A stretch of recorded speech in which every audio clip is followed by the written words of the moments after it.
Ancora proteste in Sicilia contro le caro bollette dopo il raduno con più di 2000 persone. A Mazara del Vallo la scorsa settimana, adesso è stata la volta di Palermo. Presenti tanti cittadini di Castelvetrano, Sciacca, Mazara del Vallo, Altofonte, Piana degli Albanesi, Santa Cristina, Bagheria, Santa Flavia e Porticello.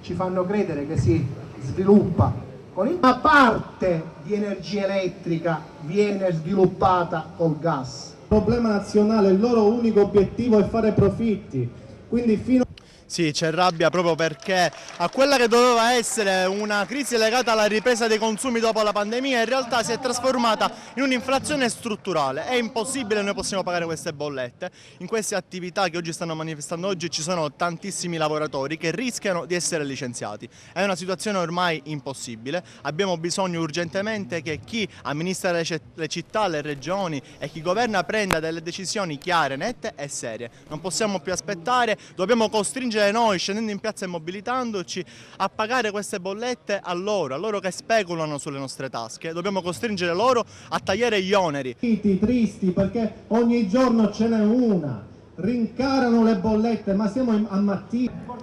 Assolutamente sì, da Mazara è partita una scintilla che è andata non soltanto in Sicilia ma in tutta Italia. Signori miei, siamo vicini a una bomba sociale, sarà caos.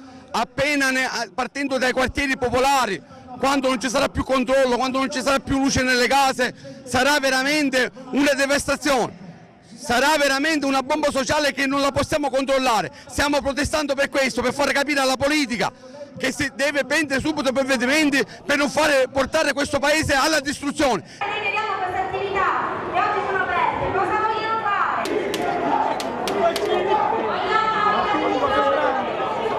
Io la notte mi sveglio con un solo pensiero: voglio vedere come andrà a finire.